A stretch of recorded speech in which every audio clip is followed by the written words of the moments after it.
क्योंकि जो बाप है इस मनुष्य सृष्टि का, वो तो परमात्मा है ही। क्या कहा?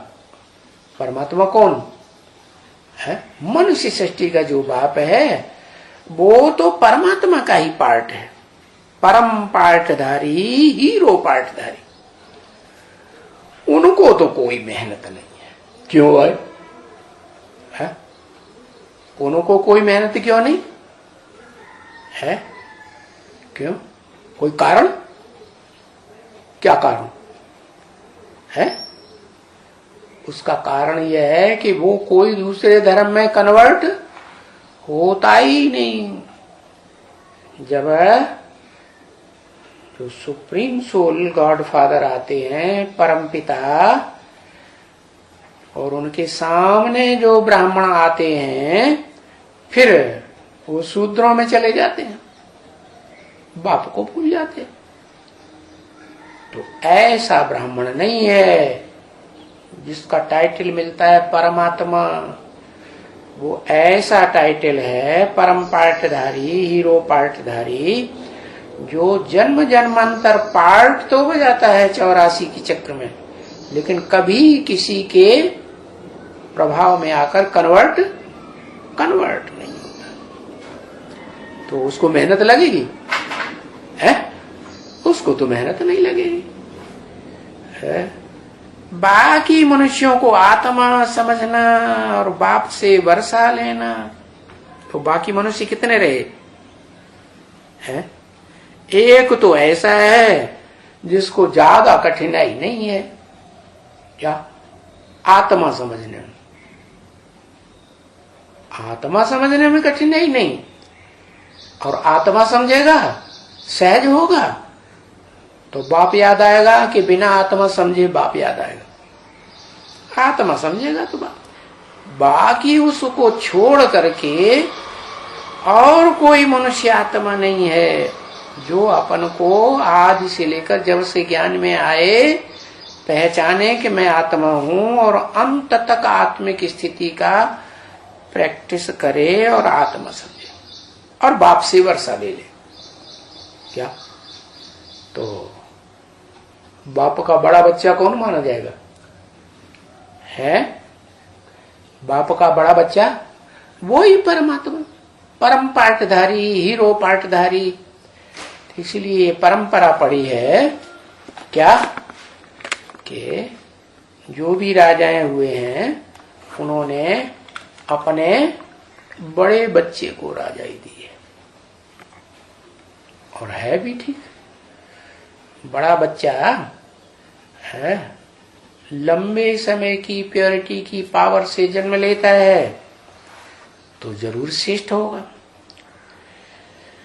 तो बाकी औरों के लिए वो स्टेज पाना बहुत कठिन, बहुत कठिन। क्योंकि नई बात हो गई ना।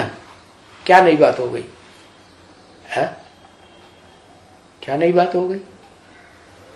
क्योंकि जन्म जन्मांतर तो पहले जन्म से लेकर सतयुग में है, जो पहली पीढ़ी होती है सतयुग की, उसका जो मुखिया है वो आत्मा ही नीचे गिरना शुरू करती है, इंद्रियों का सुख लेना शुरू करती है या नहीं करती है? अब जब पहला पत्ता ही जब ऐसा है तो 500-700 करोड़ सृष्टि वृक्ष के पत्ते कैसे होंगे? है? नीचे ही गिरने वाले होंगे, औंधे मुख के होंगे, ऊर्ध्वमुखी मुख वाले होंगे कि अधोमुखी वो मुख वाले होंगे? तो वो है अधोमुखी ब्रह्मा ब्राह्मणों की दुनिया में, और सतयुग में भी जब जन्म लेता है देवता तो बनता है 16 कला संपूर्ण, लेकिन चंद्रमा वाली आत्मा है तो उसको क्षीण तो होना ही होना। तो सारी दुनिया की जितनी भी मनुष्य आत्माएं हैं वो 4 मुखों वाले ब्रह्मा को पहचानती तो हैं, जान लेती हैं, उसकी संतान बनती है। ब्राह्मण सो देवता तो सारी दुनिया बनेगी, थोड़ा समय या लंबे समय के लिए। लेकिन वो स्टेज कोई नहीं पा सकता। कौन सी स्टेज? जो परमपिता के साथ टाइटल जोड़ा जाता है परमात्मा। उस परमपिता का पक्का नाम है शिव। क्या नाम है? शिव माने कल्याणकारी। वो एक ही आत्मा इस षष्टि रूपी रंगमंच पर पार्ट बजाने वालों में एक ही आत्मा है। क्या? जो पार्ट तो बजाती है लेकिन उसको कुछ भी मेहनत करने की दरकार नहीं, कराती है। क्या क्या कराती है? मेहनत कराती है। और मेहनत करने वालों में नंबर 1 तो वो जो आत्मिक स्थिति वाली बात है वो एक के लिए है, उस परमपिता के लिए भी नहीं। यानी रूहानी बाप से ये तो रूहानी बच्चे ही वर्षा लेंगे। क्या?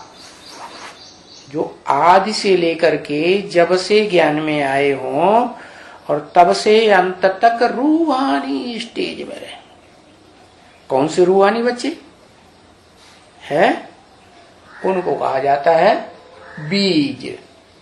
जिन बीजों की यादगार है रुद्राक्ष के मन के।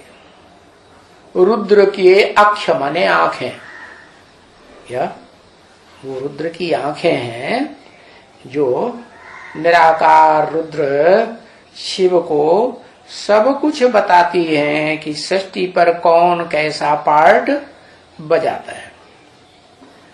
वही वर्षे लेते हैं जिस्मानी बाप से। जिस्मानी